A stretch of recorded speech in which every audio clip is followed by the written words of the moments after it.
TIPA has always been looking at the space of flexible packaging, which is, of course, one of the most dominant ones. When you walk into a supermarket aisle, almost any aisle will have dominantly presenting flexible plastics.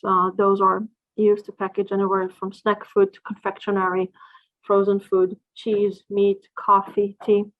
So 40% of our consumer goods are actually packaged in a flexible plastic, and that represents 25% of plastic waste in Europe. And there's a good reason why you're seeing so much flexibles in this space. Typically, a flexible package will have 70% less raw materials than a conventional rigid container, be it glass or aluminum or even rigid plastic. Of course, that reduces significantly your transportation costs and your environmental footprint. So almost everything about flexible packaging reflects a more ecological way to package food.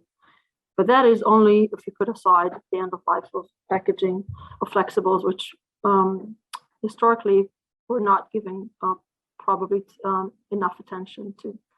So if you look at the situation in Europe, we have about 15 million tons of flexible plastic packaging entering the market every year. Of that, about 9.5 or almost 10 million tons is the consumer flexible packaging, the ones that eventually we have at home and are consuming. And if we think of what happens to those 10 million tons per year, well, actually, Europe recycles or collects, for recycling only 400K tons of that from households. And about half of that is rejected eventually by the recyclers. So effectively, Europe is recycling today 2% of consumer flexible packaging. And of course, if you want to think of the new EU plastic recycling targets going from 22.5 to 50%, if you put aside flexibles, you have very little chance probably to get to these targets in very short time frame by 2025.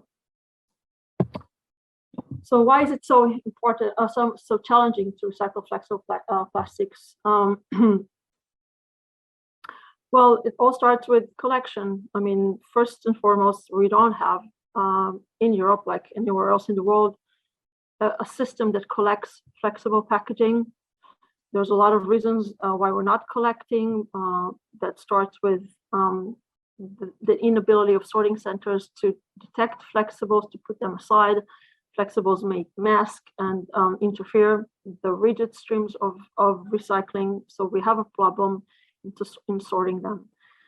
But assuming that we were able to somewhat collect effectively flexibles and get them into a recycling center, what will happen then? Well, then you're meeting a lot of other challenges, anywhere from you having multi-materials in one package. So you have aluminum and PET and polyethylene in one package, or you have different coatings that are impossible to get rid of. The very thin layered film of flexibles in itself it means that the effectiveness or the properties of the recycled content will be compromised significantly in comparison, for example, for a rigid bottle. And most importantly, even if you've solved the problem of multi-material, one of your biggest challenges is still food contamination, which is the terminal to the process of recycling, and which is why a lot of it is actually not recycled. And so, and beyond that, even if we've had good technologies to then recycle, CFlex estimates that we'll need to invest $4 billion in the infrastructure to recycle flexibles, given that we have the technologies, again, to sort them effectively and to recycle them effectively and to actually find secondary markets that are useful enough for flexibles. And none of that is actually available today with mechanical recycling. And with chemical recycling, there is, of course, new developments in that space, but the two key technologies are trying to address flexibles and this huge problem of 25% of our plastic waste not going anywhere, rather than incineration or landfilling it. The problem there is that none of these technologies are recognized as recycling. They are waste to energy classified in the European Commission. So practically thinking 5 years ahead, we don't have any solution really as a humanity. It's not just a European problem. How do we handle flexibles?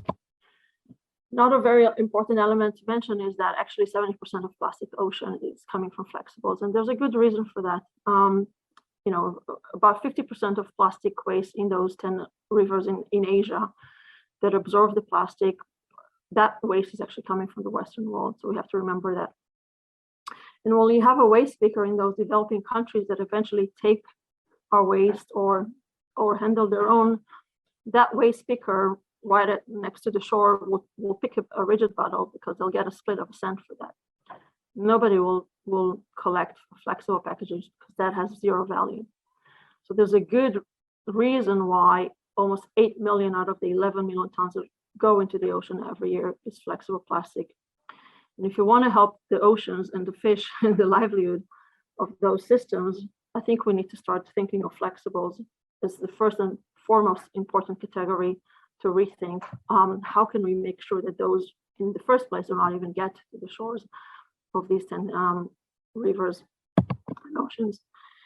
And so for TIPA, the idea was always like, can we go back to nature? Can we think, you know, look at that orange peel or a banana peel, it protects perfectly well that fruit before we've consumed it. But once you've consumed that fruit, that peel is part of nature. It will biodegrade into nature. It will give the soil the nutrient it's needed and it will help to grow the next plant. So the question for us was always, how can we in the 21st century recreate that idea and reverse the trend in which we're packaging today with food in indestructible materials, and rather than that, look at the material that is delicate enough and is useful, hopefully, to the soil, rather than plastic. So hopefully, there's we can find some good value to what compostables can do, and I think for TIPA and all the players that we know in this field, it's always about addressing the hard to recycle plastics, but not every single piece of plastic on this planet. So it's always about how can we move away from these hard to recycle plastics. And if we agree that they may have a role to play in our society, and how can we help them be included in the new economy and into the bio-waste streams? Because for now, the vast majority of the countries in Europe, they're excluded officially from those collection and recycling streams. So if you look at it from a government point of view and from an infrastructure point of view, actually the infrastructure is already in place and will be 100% in place by 2024. And that is across all your EU countries, and that includes the UK. So infrastructure will be there in the next 2 years to help collect compostables along the food waste. And all of the key challenges to recycle mechanically or chemically flexible packaging, when those are made into compostables and have to go to a composter, those problems vanish or even become a value. Because for us, the idea is that we're carrying those leftover foods with the compostable packaging, and that food contamination, which is the biggest headache for the recyclers, for us, it's a perfect fit. This is exactly what the composters want to see. So can we help the industry of collecting food absorb more compostable packaging, because it will help that industry to achieve better recycling rates? And we all have to remember the 75% of all flexible packaging, and by the way, all packaging is made to package food. So it's almost the most intuitive thing that you would throw your food waste along the same, within the same bin as your compostable package.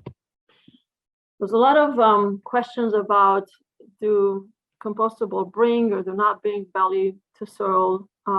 I can say that for sure we need more studies on this topic, but there's a lot, for sure now, more assumptions or misinformation than reality. This is a study that was conducted in the US, looking at, do compostable packaging interfere the composting process, and would they degrade the quality of the compost? That study was going up to 30% compostable packaging within the bio-waste pile, and all metrics stayed A-grade quality, zero negative effect on the quality of the compost. And of course, I think so the speaker before me was mentioning compost is extremely vital to the soil. I think that one of the things that we realize now as humanity that 33% of our soils have been degraded because of modern agriculture practices. And one of the new things, and the things that, you know, associations like the International Solid Waste Association are now promoting more and more, is the understanding that compost is actually vital and one of the key elements that can help restore the fertility of soil, which we're losing, because the fertilizers will give the crops the nutrients it needs for the next season, but not what the soil needs for years and years ahead. So for us, again, the compost has this extremely important value to replenish soil, to keep the soil fertility, and to store carbon back into the soil. And so if you think of consumers, because eventually they are the ones that interact with these packages, how do they think of that? How will they interact with the package? Will they appreciate that package? Will they discard it in the relevant bin? A lot of questions. Can we trust consumers that they'll do the right thing and not contaminate even further the bio-waste streams that are already facing a lot of plastic contamination in them? This is a study that was released a year ago by Amcor, the largest flexible packaging producer in the world, and the one that is supplying eventually globally a lot of these flexible packaging. And they, I'd say, dare to admit that compostable packaging studied in 5 different countries across Europe. But consumers said the same thing. Compostable packaging for us is the #1 choice. And I think that speaks of how we're transitioning as a humanity from getting used to something that we're not even thinking what happens to the end of life, to a society that is slightly more careful, understanding, and wants to do better, and cares for the, you know, what we leave here for ourselves and for the generations ahead of us. So what do we do at TIPA for that? Because I think, as you all understand in this room, compostables are not yet officially collected across, you know, most of the countries in Europe. There's some, you know, great examples in Italy and Ireland how compostables are collected and part of the stream. There are some local authorities that will still accept some sort of compostable packaging, but as a system, we don't do that. And at TIPA, we always feel that we can't rely too much on the market to do its own thing, and we try to do the best we can. So last year, we started a program with some of our customers. One of the first customers we started to work with is River for Organic Farmers. It's an online retailer in the UK. They have already been collecting their cardboard boxes, you know, when the next delivery comes in. And now their consumers are asked to put back in those cardboards also any compostable packaging they get. And for us, it's a way to demonstrate that our packages are not only compostable, but they can be effectively composted, and for industry to worry and take its own responsibility for that. Another program that we've launched last year is collection from stores or from warehouses. And again, this is in the UK, expanding now to France and the US within the year. These are the different brands where we're collecting packages from and making sure that the compost sites get those and compost them in a proper manner. Beyond that, because we think there's more attention that governments need to give to compostable packaging, we've created a 10-partner project that just got funded by the UK government with the idea that we demonstrate to government, we bring data, we bring facts, we bring in life, real life experience rather than opinions and assumptions on what can we do to help compostables get into the system and be collected and treated and be awarded for the recycling rates of those packages. So we have 3 routes that are happening in this project. One, of course, is the consumer angle. We'll be studying with Sheffield University, how can we collect from an online retailer? So again, looking at Riverfoot, but now more from a more scientific and statistical point of view, how can we engage more customers to do that, engage in the activity of bringing back those bags via the Take Back program. We've also asked Vedra, which is a company that works in closed loop arenas, to have some more science behind the collection in food courts that have been doing for many years. And we'll be working with one local authority in the UK, actually in letting now consumers put compostable packaging in their food waste bin and look at the behaviors there. From the bio-waste industry, we've put together this project with Envar, which is the largest compost operator in the UK.